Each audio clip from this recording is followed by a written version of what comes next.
Hola, en este devocional les quiero hablar sobre los tiempos de aflicción y me voy a basar en Jeremías 16:19, que dice así: Oh Señor, fortaleza mía, fuerza mía y refugio mío en tiempos de aflicción. Primero el versículo dice: Oh Señor. Jeremías dirige estas palabras al Señor, a Jehová, es decir, a nadie más. En nadie más descansa y en nada más confiaba, sino solo en el Señor. Él exclama: Oh Señor, porque en Él tenía estas cosas que nombra después. Y después dice: fortaleza mía. Yo busqué en el diccionario bíblico este significado y la fortaleza era un edificio construido para la defensa del pueblo. Era también murallas muy firmes alrededor de las ciudades. Perdónenme que hable mal, pero tengo un problema con mi frenillo. Y bueno, las ciudades formaban esta muralla como de 3 metros de ancho y 10 metros de alto. Según historiadores en Babilonia hubieron una muralla, ahora me pongo seria, perdón. Hubieron una muralla en Babilonia de 100 metros de alto. Y tenían que ser así porque el propósito era la defensa del pueblo. Se usaba entonces esta alegoría en la palabra fortaleza para expresar protección de Dios. Y esta muralla, aparte de ser una protección para el pueblo, además de ser protección, también estas murallas forman un pueblo dentro. Todos los que van entrando o naciendo dentro de estas murallas se van formando un pueblo. Y naturalmente se van formando maneras, una cultura, una fe, un bautismo, un Señor. Y entonces cada persona que va entrando se va despojando de todo lo que traían desde afuera. La mente que traían de afuera, la cultura, las maneras, la forma de buscar el sustento de la vida, todo. Y además de todo eso, la forma de edificar esa fortaleza era poniendo rocas grandes debajo, como cimiento, como fundamento para darle esa firmeza necesaria y que fueran inconmovibles. Entonces las personas que entraban dejaban la arena debajo de sus pies y empezaban a tener esta fortaleza.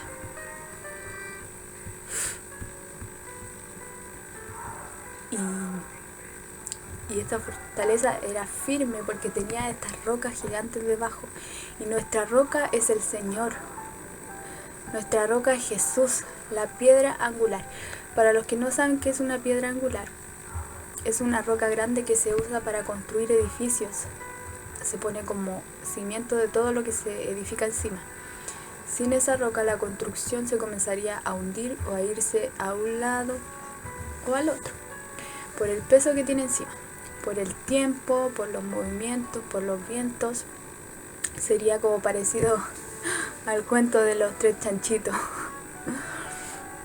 ¿Se acuerdan el cuento de los 3 chanchitos y el lobo?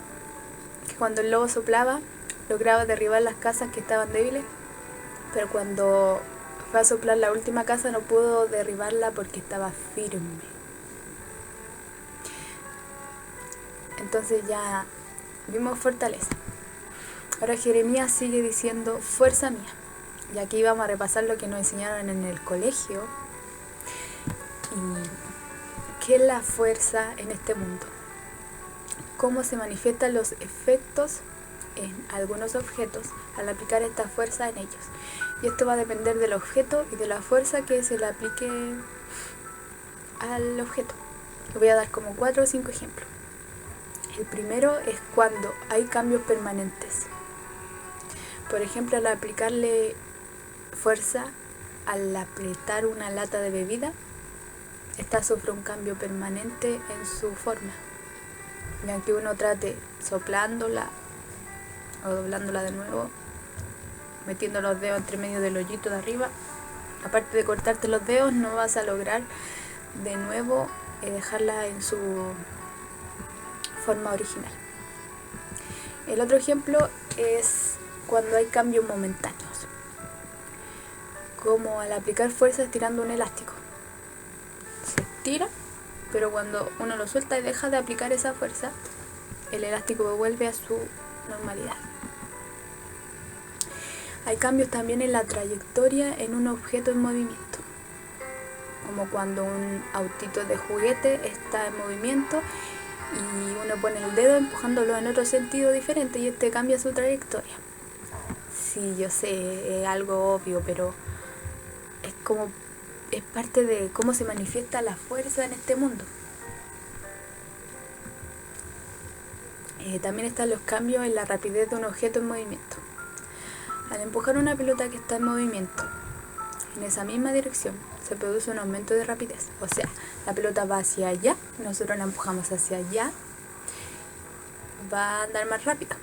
Y al revés, también si la pelota va hacia allá, nosotros la empujamos hacia el otro lado, esa pelota va a tener un cambio en su rapidez, se va a disminuir esa rapidez.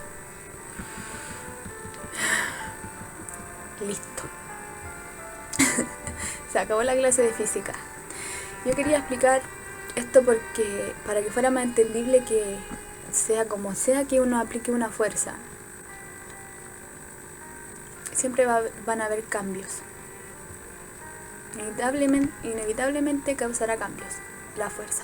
Entonces quiero leer ahora Juan 3:8, Juan 3:8, que dice: el viento sopla de donde quiere y oye su sonido, pero no sabe de dónde viene ni a dónde va. Así es todo aquel que es nacido del Espíritu. Y voy a explicar este versículo como lo explica mi pastor en la iglesia.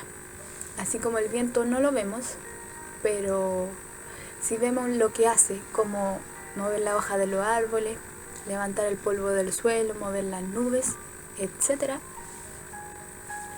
Asimismo el Espíritu Santo no podemos verlo,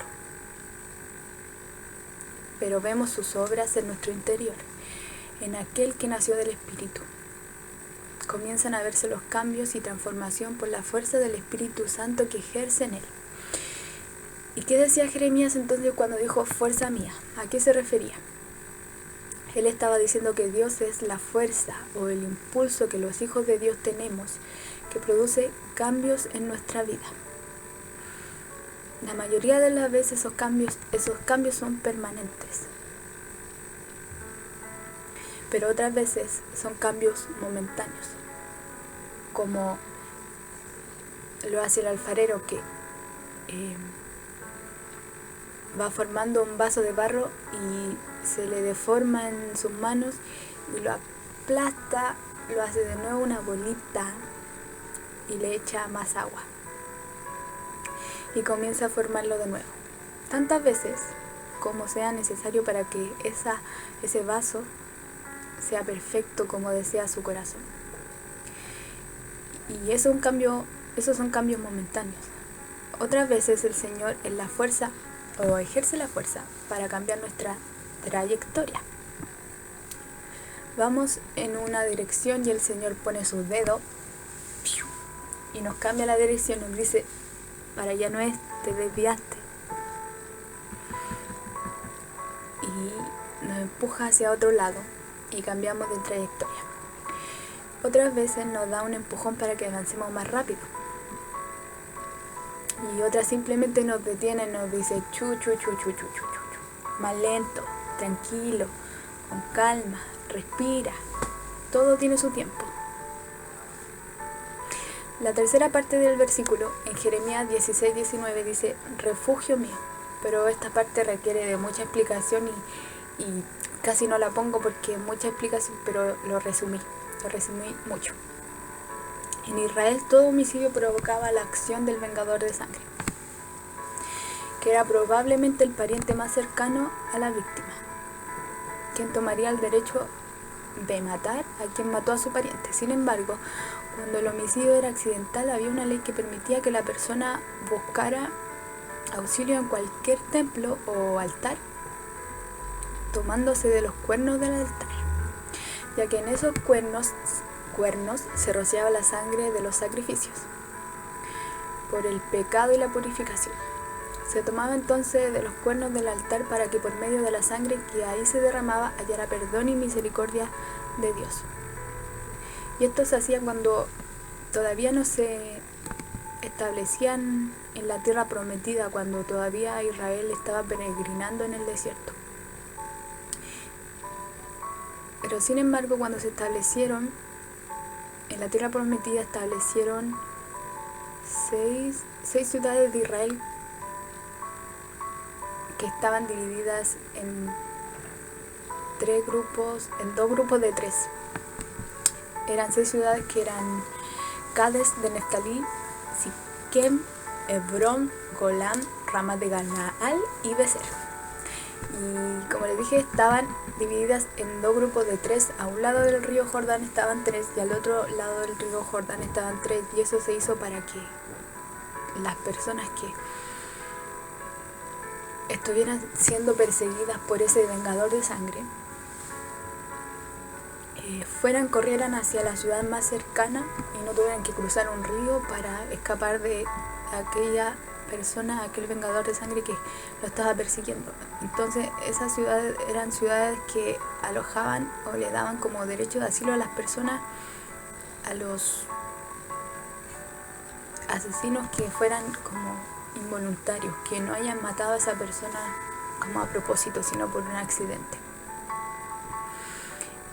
Cuando la persona iba a ese refugio, los sacerdotes lo recibían y investigaban. Y si resultaba que era culpable de haber matado a propósito, con alevosía, lo entregaban ellos mismos al vengador de sangre. Sin embargo, si encontraban que era inocente, ellos le permitían quedarse en esa ciudad de refugio.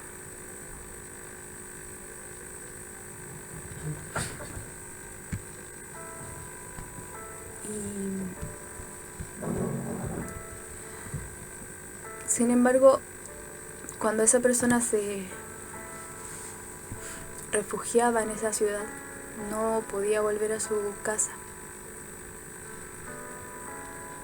Ningún rescate podía librarlo de que lo quisieran matar, de su muerte. Ningún rescate podía librarlo de esa muerte.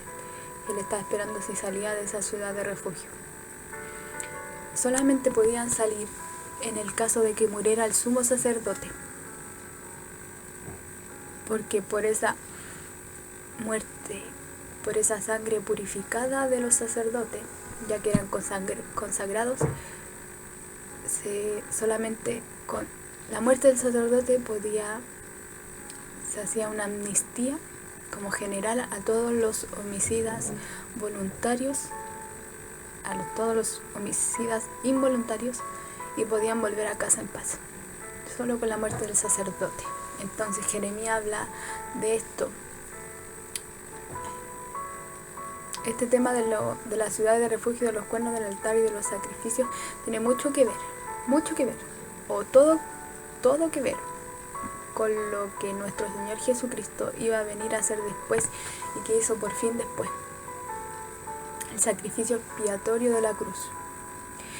Mi consejo para ti que me estás escuchando es que profundices este tema, sobre todo en esta parte de las ciudades de refugio, de los cuernos del altar y de los sacrificios, de todo eso, porque todo eso es sombra de lo que el Señor vino a hacer después. Todo eso era como lo imperfecto que se iba a perfeccionar después en Jesús.